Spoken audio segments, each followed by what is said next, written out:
everyone. Today we're going to be reviewing the Diamond Select 1989 Batman statue. This particular statue is one that just recently came out. First thing to note is the bottom here. The smoke feels kind of like a glue, like a hot glue that was left. Underneath here you can obviously see the face of the statue, which is kind of hidden, kind of sucks, but it's there. Holding the globe, and then Batman standing on top of it.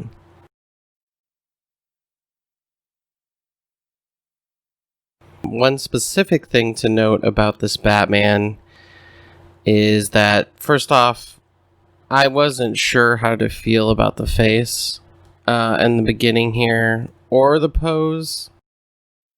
The pose itself, I will get more onto later. It's going to be a little bit hysterical. Just how particular it is. He's just kind of staying there with his hands outstretched, cape barely flowing.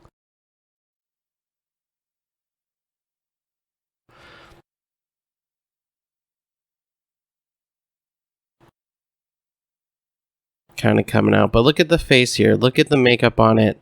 Why are his lips purple, and why is he so tan? I don't remember Michael Keaton having purple lips and a ridiculously tan palette for skin. This is the biggest gripe I have with this statue.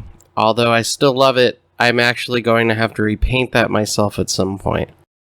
That aside, the back of the cape here is marvelous. It's gorgeous.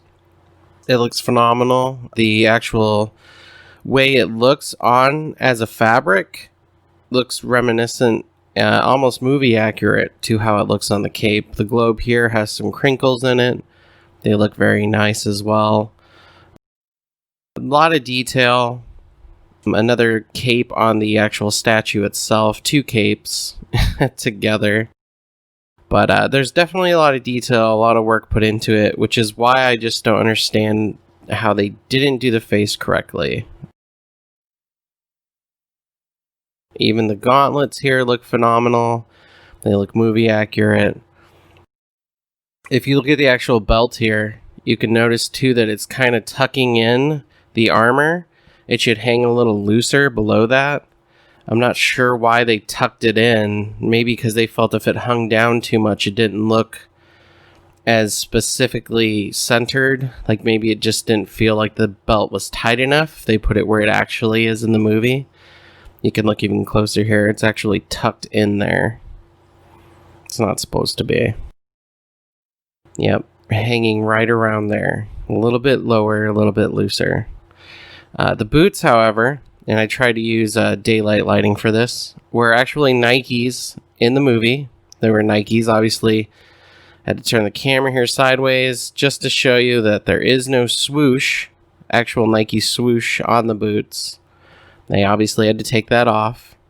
But other than that, they look 100% accurate. They're still straps like they were in the movies. They're not just boots. They're the actual strapped shoes that became boots that Michael Keaton wore in Batman 1989.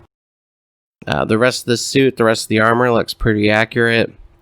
I like everything else about it other than the face, which I will be repainting at some point. It even grew on me, his pose, resting atop here in my living room with all my other Batman 89 stuff on top of my shelf. It kind of grew on me, so I take back being weirded out by the pose, basically. But there is one funny thing about this pose that you should know, because I felt like I had seen it before. And I was right about that. I had seen it in an advertisement for a Batman 89 costume in an old magazine. It's the same exact pose, which is very weird, and I'm wondering if they got this directly from that advertisement. Kind of crazy, right?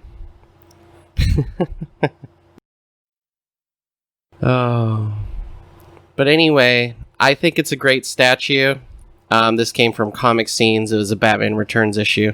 But I think this is a great statue. Everyone should give it a chance. If you haven't picked it up already, you might need to repaint it. Other than that, pretty cool statue. Thank you.